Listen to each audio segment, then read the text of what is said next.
Not every pain begins with tears. Not every loneliness announces itself with clear signs. Some sadnesses begin very quietly. So quietly that if you are not genuinely looking, you will walk past them the way you walk past an empty bench in a winter park. That night, Christmas was just around the corner, just a few days away. The city of Portland was wrapped in its familiar glow. Golden lights strung along the streets, Christmas music drifting from small shops, families walking hand in hand in thick coats, their breath rising in thin clouds in the cold air. Everything seemed to remind people of one thing: this was a time to be together. But at the edge of the Riverside Park, where the lights thinned out and the noise of the city could no longer be heard, a man was sitting alone. His name was Ethan Walker, 44 years old, CEO and founder of a data technology company based in San Francisco. A familiar name among investors, a face often seen on conference stages, wearing perfectly tailored suits, surrounded by applause and bright stage lights. But tonight, there were no lights, no stage. No one is calling his name. There was only Ethan, sitting on a cold metal bench, his coat pulled tight around his neck. Leather gloves were unable to keep the cold from creeping into his fingertips. Beside him was a paper cup of coffee. The lid was off. The warmth had long since faded. He wasn't drinking it. Not because it was cold, but because he had forgotten why he bought it in the first place. Ethan's gaze drifted toward the river, which had begun to freeze. The water was still, flat, like some part of him inside. People often assume that men like Ethan don't have time to be sad, that success fills every space, that money, power, and recognition are enough to replace everything else. But no one saw the 9-year-old boy from years ago. The boy who sat in a temporary foster home, clutching an old red scarf, was waiting for someone to come for him on Christmas Eve. No one came. And from that night on, Ethan learned something very early. Don't wait. Don't hope. Don't expect anyone to come back for you. He built everything with his own hands: a career, a reputation, a life that, from the outside, looked like nothing but success. Yet every winter, every time Christmas drew near, he found himself returning to benches like this one, as if some part of him inside was still waiting. A child's laughter suddenly rang out, pulling Ethan back to the present. He looked up. On the snow-dusted path cutting through the park, a woman was walking slowly beside a young boy. The woman was in her early 30s, a thick gray wool coat, blonde hair tied neatly low at the back. She looked tired, but her eyes were warm and kind. The boy walking beside her was about 7 years old, a puffy jacket, a knitted hat pulled low over his ears. In his hands was a small paper bag, inside which were carefully wrapped cookies. They stopped at a bench across from Ethan. The woman bent down and handed the cookies to a homeless man curled up beneath a thin blanket. She didn't say much. She simply smiled, as if stopping like this was the most natural thing in the world. Ethan watched the scene for a long time. Then the boy gently tugged at his mother's hand. He whispered something to her. The woman followed her son's gaze, and her eyes settled on Ethan. She hesitated slightly, as if weighing something. Then she gave a slight shake of her head and moved to lead the boy onward. But the boy had already let go of her hand. He walked toward the bench. His small steps made a soft crunching sound on the snow. Before Ethan could fully understand what was happening, the boy was standing right in front of him. He looked up, tilted his head, and stared straight at Ethan with eyes impossibly clear. Then he spoke in a tiny, heartfelt voice. "Don't be sad anymore, sir." Ethan froze. The boy smiled, as if he had just come up with a perfect solution to a straightforward problem. "You can borrow my mom." Cold wind swept through the park, but this time, Ethan felt something else pressing against his chest. Not the cold, but something he had forgotten the feeling of for a very long time. He was used to sharp questions in boardrooms, used to calculate compliments, used to the measuring looks that silently asked how much he was worth. But what the boy had said was unlike anything he had ever heard. It wasn't pity. It wasn't kindness put on display. It was simply an offer, pure and unfiltered, as if, in this world, noticing another person's sadness was the most natural thing there was. The woman hurried over, a flicker of embarrassment crossing her face. She bent down and placed a hand on the boy's shoulder. "Sweetheart, not everyone." She stopped mid-sentence, as if realizing herself that there was nothing wrong here at all. She turned to Ethan, her voice soft and warm. "I'm sorry. He notices people a little too easily." Then, instead of pulling her son away, she opened the paper bag in her hand. She took out a cookie, carefully wrapped in wax paper. She held it out toward Ethan, hesitating just slightly, but her eyes showed no uncertainty at all. "Merry Christmas," she said. "It's a bit sweet, but on cold days like this, a little sweetness doesn't hurt." Ethan stared at the cookie for a long moment, not because he was hungry, but it had been a very long time since anyone had offered him something simply to make him feel better. He took it. Their fingers brushed, briefly, lightly, but his heart missed a beat. "Thank you," he said, his voice so low he almost didn't hear it himself. The boy, Noah, was still standing there. He beamed as if he had just completed a critical mission. "My mom is really nice," he added. "If you eat the whole cookie, you'll feel better." And as if that was enough, mother and son turned and walked away. Ethan remained seated, the cookie in his hand heavier than any gift he had ever received. He took a bite. The sweetness spread slowly, not sharp, not elaborate, but real. And right then, he heard his own voice, a voice he hadn't used in a long time, calling out behind them. "Excuse me, is there anywhere nearby that sells hot cocoa?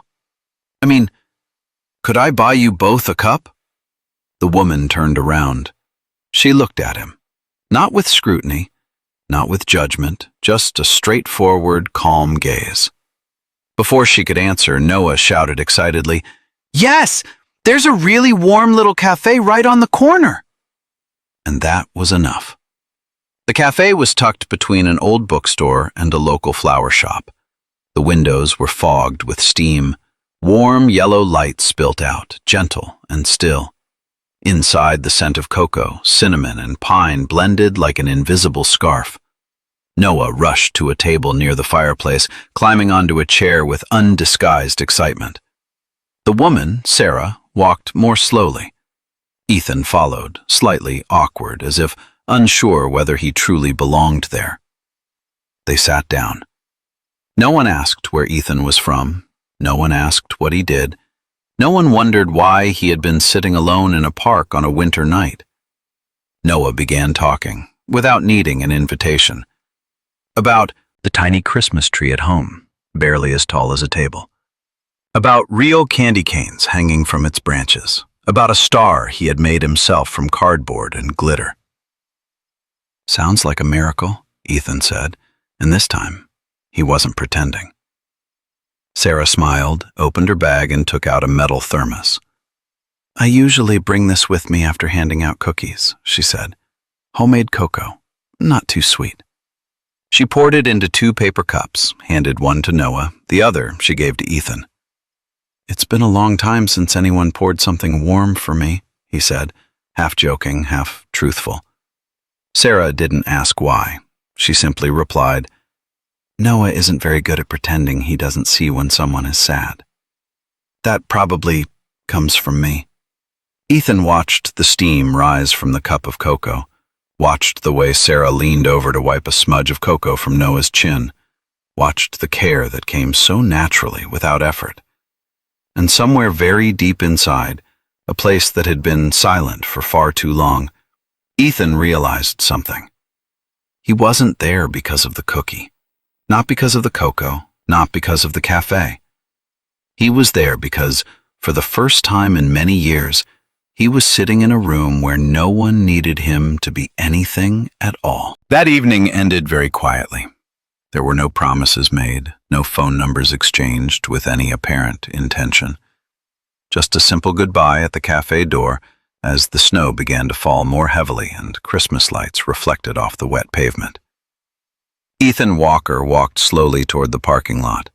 The cup of cocoa in his hand had long been empty, yet its warmth seemed to linger in his palm. He couldn't remember the last time he had felt like this. A lightness without a reason, as if someone had gently opened a door he had kept locked for a very long time. Meanwhile, in a small apartment not far from the park, Sarah Miller set her bag down on a chair, helped Noah take off his coat, and hung his snow-damp knitted hat on the hook. While brushing his teeth, Noah excitedly retold the evening about the sad man in the park, about the cookie, about how the man had smiled, a very different kind of smile. Sarah listened in silence. She didn't comment much. She simply nodded, occasionally smiling. When Noah had fallen fast asleep, the apartment grew unusually quiet. Sarah sat down on the living room floor, leaning back against the sofa, the table lamp casting soft shadows along the wall. She opened an old cardboard box beneath the table, one she rarely touched. It held her mother's keepsakes. 4 years earlier, when her mother passed away, Sarah had taken this box with her, as one carries a memory they are not yet ready to face. Her mother had been a social worker. For many years she had taken in children from the foster care system, faces that came and went, staying for a few days, a few weeks, leaving very little behind, yet never leaving nothing at all. Sarah vaguely remembered the winters of her childhood. Quiet children, eyes always fixed on the window, evenings that felt more silent than usual. She opened the box. Old files, yellowed papers, rusting metal clips. She wasn't looking for anything in particular. She simply wanted to organize them as a way of speaking to her mother on a quiet night. Then she saw it. A folder thinner than the others. A name typed in the upper corner, its ink faded. Ethan Walker. Temporary foster care. December 1998. Sarah straightened abruptly. Her heart skipped a beat. She opened the folder with fingers that had suddenly begun to tremble. Inside was a black and white photograph. A boy, about 9 years old. Dark hair, large, tired eyes, as if trying not to reveal anything at all. But Sarah recognized it immediately. The sadness of a child who had grown too accustomed to not being asked about. Memory surged back without warning. That winter, her mother had brought a boy home. He barely spoke, always sat by the window, clutching an old red scarf in his hands. Sarah remembered feeling both curious and uneasy. She had drawn him a Christmas picture, a reindeer with an oversized red nose, crooked legs, and the clumsy strokes of a child. She had quietly slipped the drawing under his bedroom door. The next morning, the drawing lay atop the boy's old suitcase. He said nothing, but when he left, he hugged her tightly and cried. Sarah closed the folder. She sat for a long time in the darkness, images layering over one another.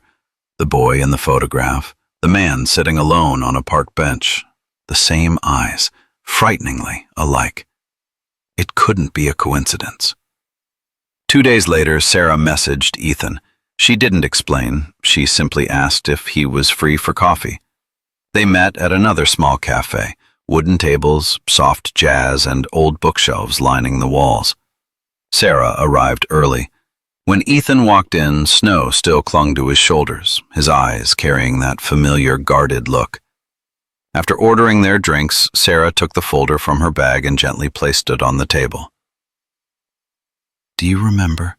she asked softly. "A small house outside the city, winter of 1998. Ethan was silent. Sarah opened the folder and slid the photograph toward him. "I think we've met before."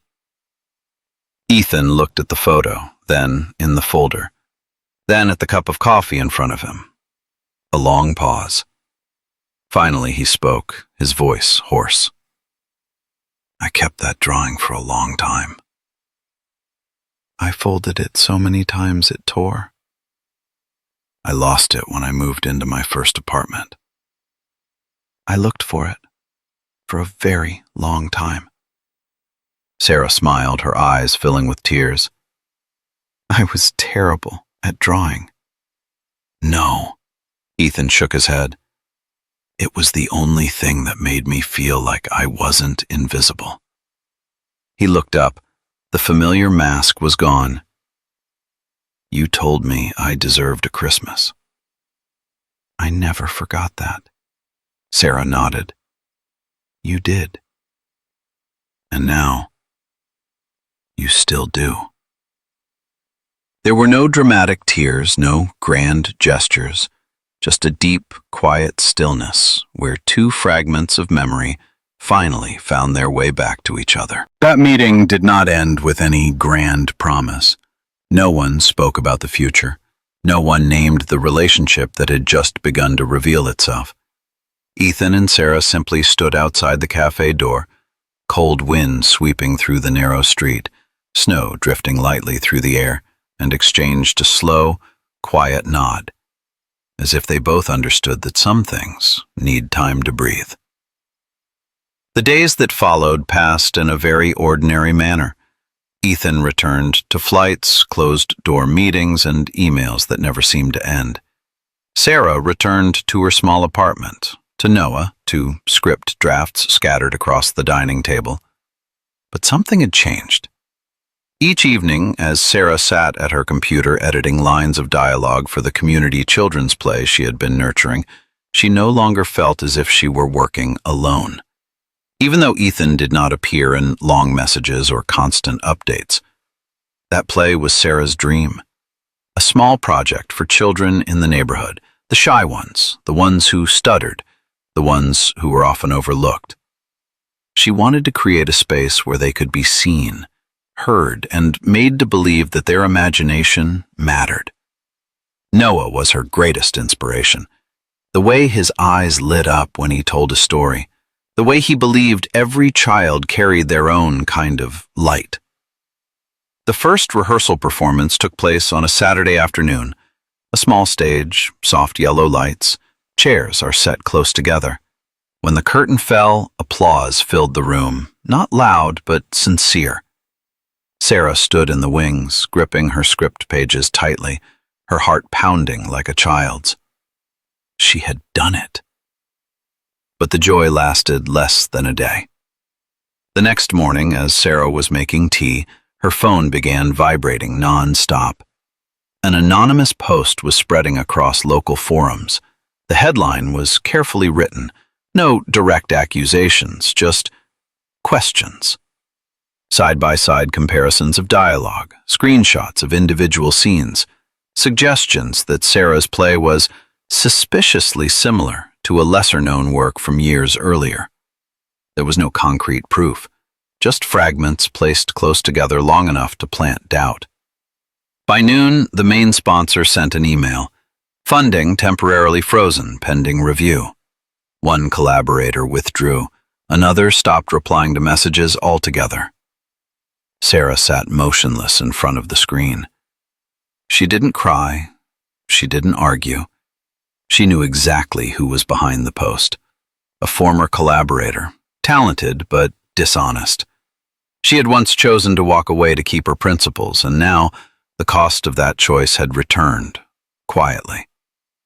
That afternoon, Sarah printed materials for the next rehearsal. Her hands trembled slightly as she stapled the pages. But she kept going, kept preparing. Still still arrived at the community center on time. She didn't post a public defense, didn't write a long explanation. She chose to continue. At the same time, in a quiet glass building in the center of the city, Ethan Walker was sitting in his office. Noah sat cross-legged on the carpet, carefully coloring a Christmas card he had brought for Ethan. The boy took a sip of juice and said casually, as if it were nothing important, "Uncle Ethan, today at school, some kids said my mom stole a script." Ethan looked up. "What did you say?" His voice was calm, so calm that Noah didn't notice anything out of the ordinary. "I told them they were wrong," Noah continued. "My mom never takes things that aren't hers. She doesn't even let me bring home the classroom pencils." Ethan said nothing more. He simply nodded, handed Noah another cookie. And when the boy bent over his coloring again, Ethan stood up and walked toward the glass wall. That evening, the calls began. Quiet, unshowy, just brief conversations with the legal team. Within 24 hours, an official statement was released. Source materials, time-stamped drafts, email exchanges with teachers, volunteers, and the community board. The anonymous post was taken down. The poster's identity was confirmed. Legal notices were sent. The next morning, Sarah opened her email. The sponsor had returned, apologized, restored the full budget, even offered additional media support. She read it again and again. Then she called Ethan. "When did you do this?" she asked softly. "I just did what needed to be done," Ethan replied. "For someone who deserves to be protected." Sarah was silent. "I'm not used to having someone step in like that," she said. Her voice broke on the last word. Ethan paused for a moment. "I wasn't either," he said. "But no one should get used to facing things alone." Sarah set the phone down. For the first time in a long while, she began to cry. Not out of fear, not because she had been wronged, but because of the feeling of being seen, of being trusted without having to beg for it. Somewhere, deep inside, an old, hardened belief had begun to crack. And through that fracture, something warm was slowly making its way in. The small classroom was still decorated with Christmas drawings that hadn't yet been taken down. Paper trees, clumsily cut snowflakes, glittering stars stuck unevenly on the windows. The teacher asked the children about their families, about the upcoming holiday, and about who would be visiting whom. Noah raised his hand. He talked about the tiny tree at home, about the cookies his mom baked, about a warm Christmas night. Then a voice rose from the back of the room, not loud, but sharp enough. "Where's your dad?" Noah froze. He shrugged as if the question were nothing unusual. "I don't have a dad." A soft laugh followed, then another remark, crueler.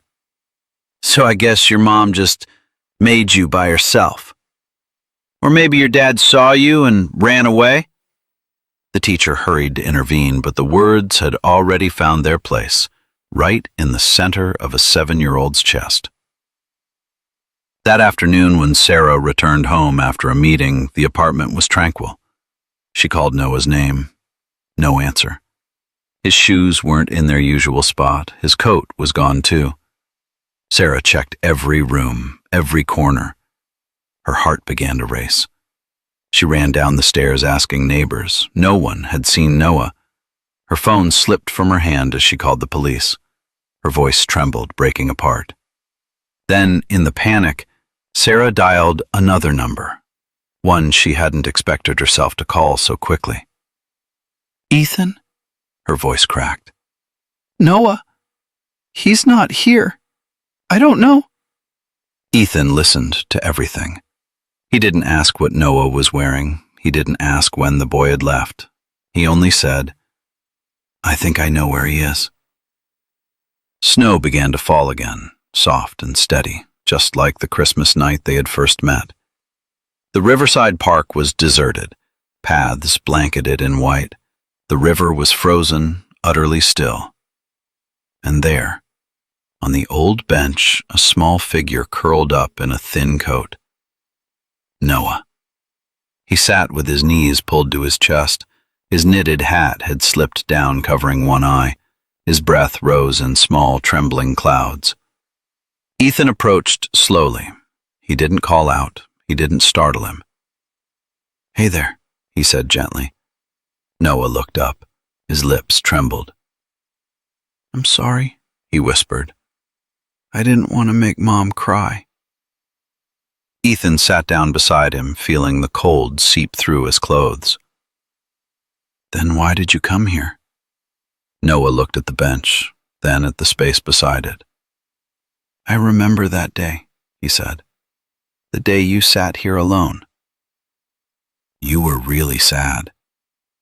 I thought, if I waited here, maybe someone would come." His voice grew quieter. "Like you were waiting." Ethan's throat tightened. He remembered himself years ago, a boy sitting in the cold, counting cars as they passed, wondering what made him unworthy of someone coming back for him.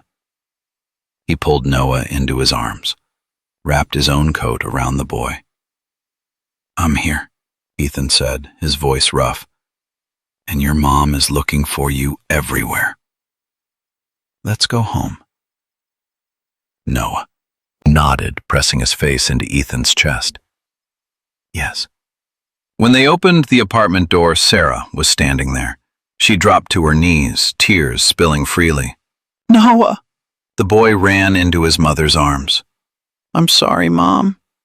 Sarah held him tightly, kissing his forehead again and again. "As long as you're safe, that's all that matters." Ethan stood at the doorway. Old memories crowded his chest, but this time they weren't sharp anymore. Noah turned back to look at him. "Uncle Ethan." "You came." Ethan bent down to meet the boy's eyes. "Always." Outside, the snow kept falling, but inside that small apartment, among 3 people still trembling from cold and from fear, just released, something very different had begun.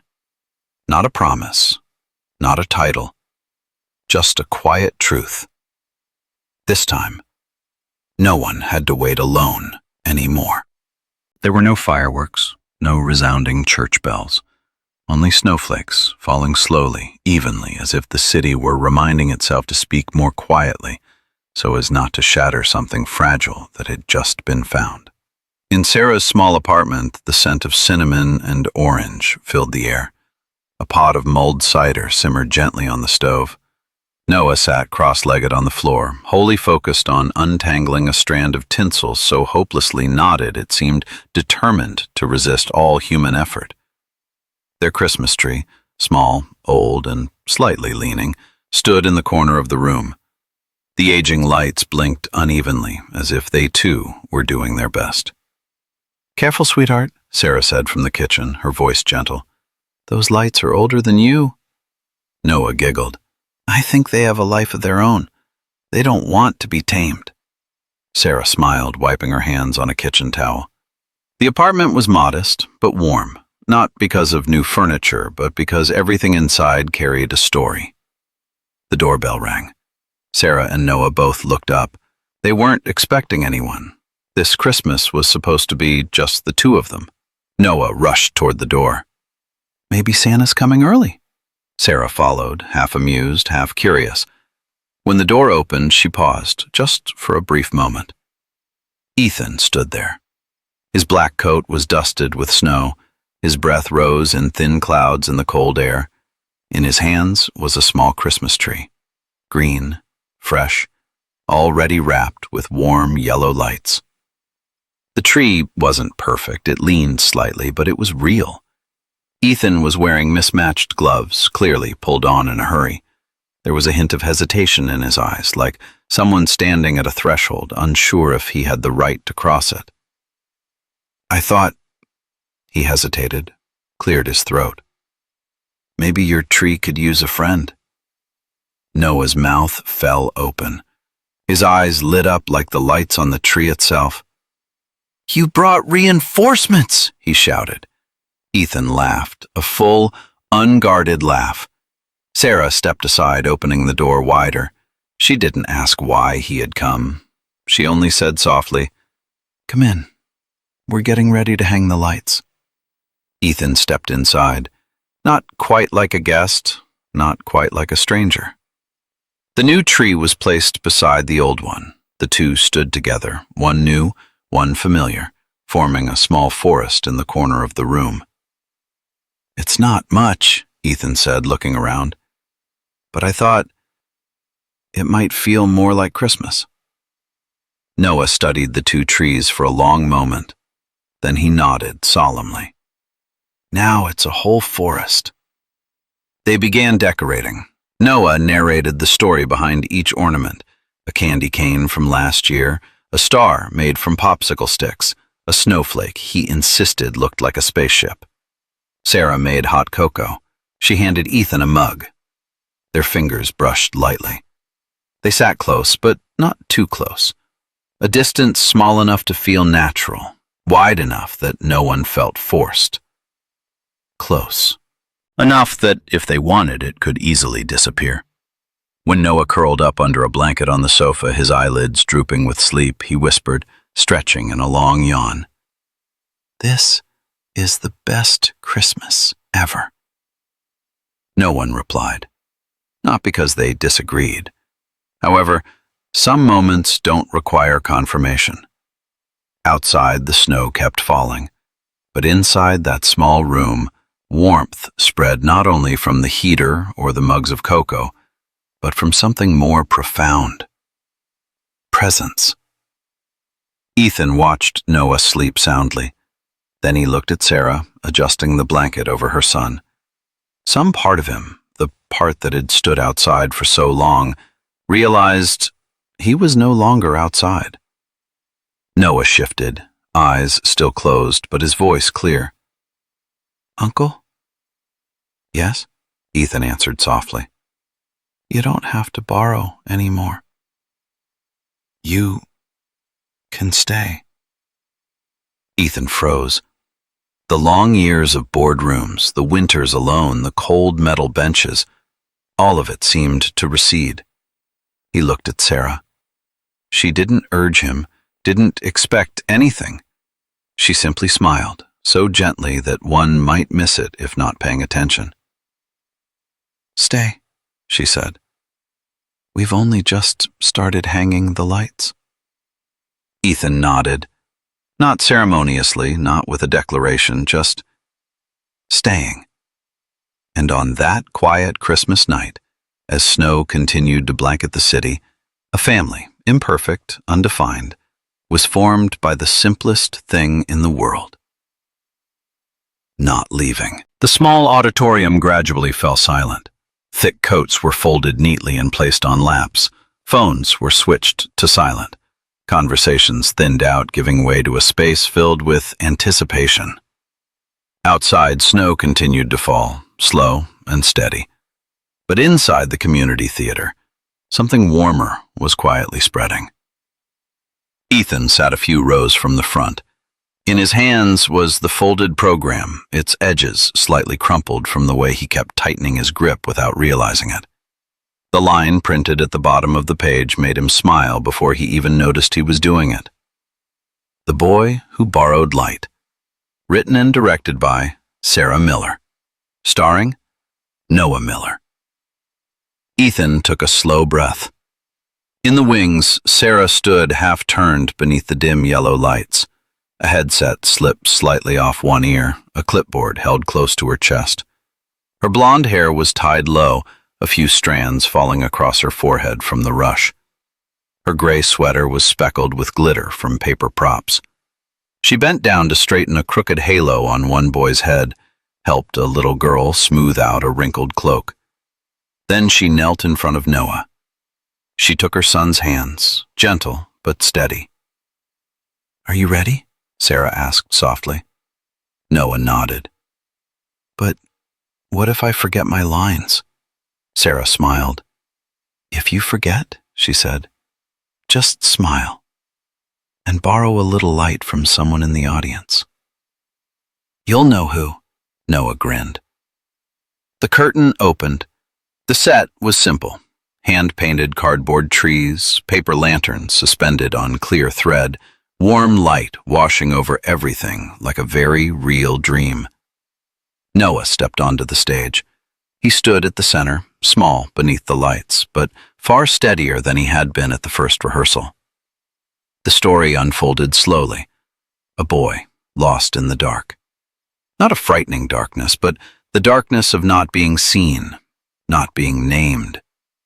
Along the way, he met others, each offering him something small, a story, a smile, a moment of trust. Each one was a fragment of light. The children performed with the kind of honesty only children possess. No effects, no perfection, but deeply real. Ethan sat completely still, his eyes never leaving Noah. In that boy, he saw not only Noah, but himself, years ago, standing alone in a crowded room, not knowing whom to ask, not knowing where the light was. Then came the final scene. The stage dimmed. Only a single spotlight remained, illuminating Noah at the center stage. He took a breath. His voice wasn't loud, but it was clear. "When I am lost in the dark," Noah said slowly, "I can borrow someone else's light." He paused, exactly as rehearsed. "Until my own light comes back." The auditorium was utterly silent.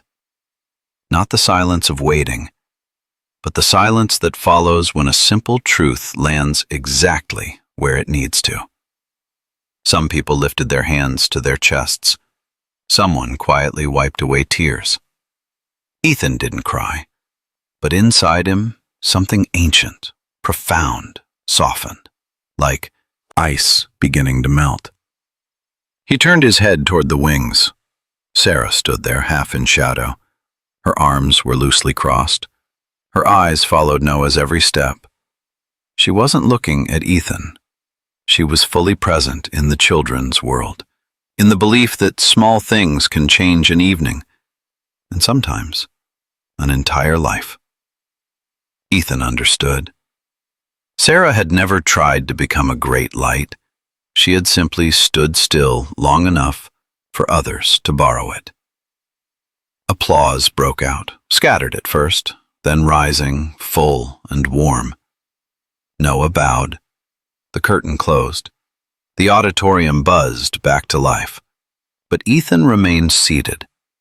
In his mind, the line repeated, not as dialogue, but as a reminder. Some lights are not meant to be kept.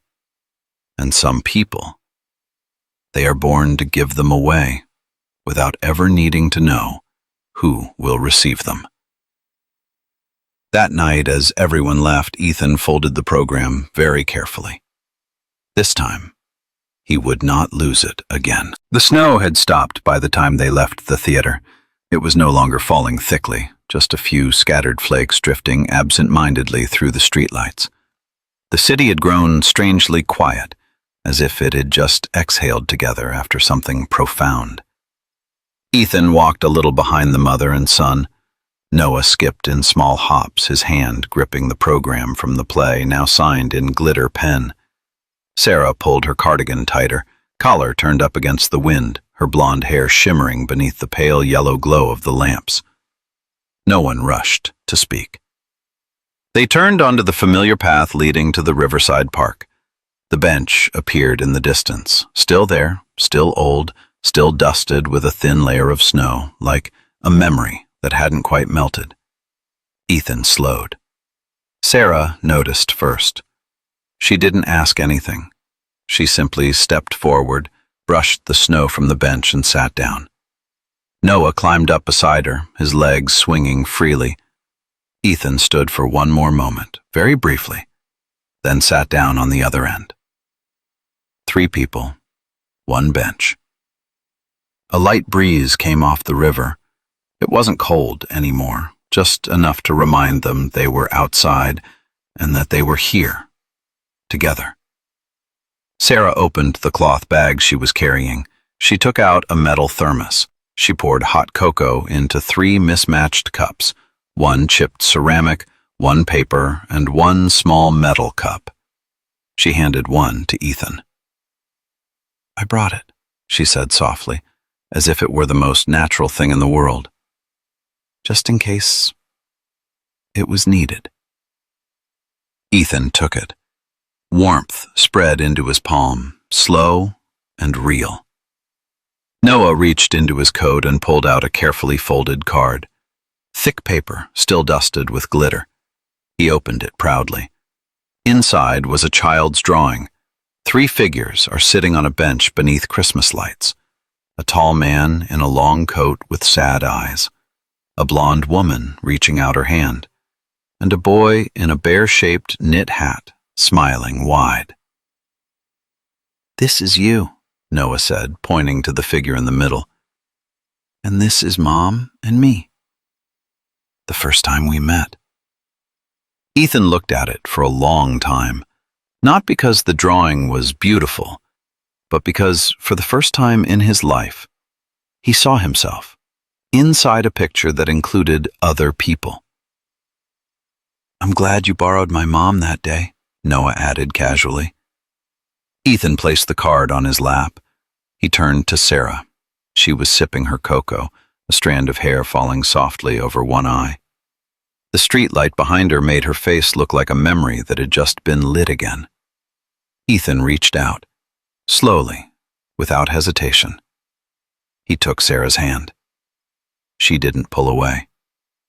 Her fingers closed gently around his, as if they had known that place for a very long time. Ethan turned to Noah. "You were right," he said. "That day, when you said I could borrow your mom?" Noah tilted his head. "Yes?" Ethan smiled, a smile with no guard left in it. "I'm not borrowing anymore. I'm staying." Sarah didn't speak right away. She simply rested her head lightly against Ethan's shoulder. No confirmation needed, no promise required, just permission to stay. The 3 of them sat there for a long time.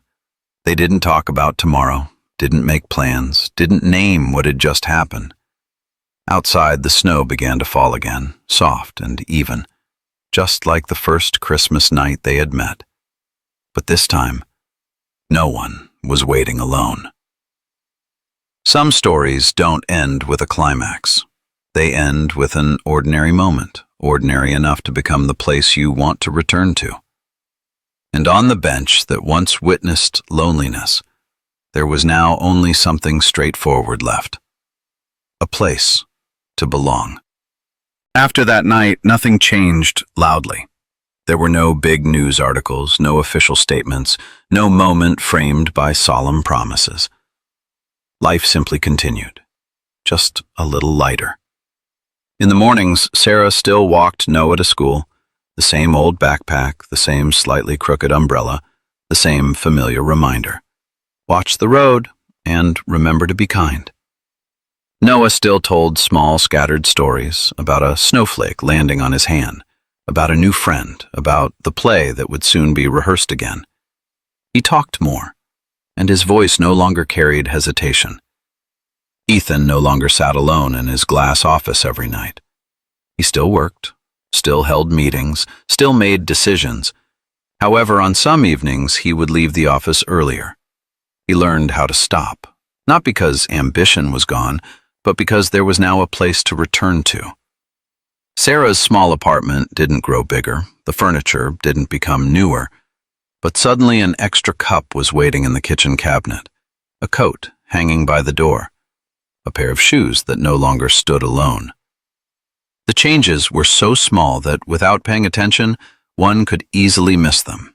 And yet, those small things are what last the longest. Noah taped the drawing of the bench to his bedroom wall, right beside the paper Christmas tree. Every night before sleeping, he looked at it for a long moment. I think, he said once, very softly, everyone needs a place to wait. But not everyone needs to wait forever. Sarah heard him. She didn't correct him. She simply smiled. Ethan stood in the doorway and heard every word. He realized some lessons don't need to be taught. They emerge when a child feels safe enough to express their thoughts and feelings. Another afternoon, as they walked past the Riverside Park, Noah tugged gently at Ethan's hand. Do you remember that bench? Ethan nodded. Noah looked around at the walkers, the couples, the small families, then said, I think it's still there, so that someone who needs it can sit down. Ethan said nothing. He understood. Some places don't need to be erased. They need to be kept as reminders. There was a time we were lonely, a time we waited, and that waiting is not always in vain. If you're listening to this story, you may not be Ethan. You may not be sitting on a bench in the snow. You may not run a company or stand on a stage. Maybe you're like Sarah, someone who gives a lot and rarely believes they will be protected. Or maybe you're like Noah, someone sensitive enough to see sadness and brave enough not to turn away. And maybe you're somewhere very different, a place where no one knows what you're waiting for. If so, remember this. Needing to borrow light does not mean you are weak. It means humans were not meant to walk through darkness alone. Some people enter our lives just to offer something small. A cookie, a cup of cocoa, a very innocent sentence. But sometimes, those small things, there are enough to make us stay. And if this story touched you, even just a little, leave a comment below. Maybe about a bench in your own life, or about someone who once lent you their light when you needed it most. If you think someone out there needs to hear this story, please share it with them. And if you want to stay with slow, deep, and honest stories, like, subscribe, and turn on notifications for deep life tales. We don't tell stories for you to forget after a few minutes. We tell stories for you to carry with you. See you again in the following story, where emotions don't need to be loud, but are real enough to stay for a very long time.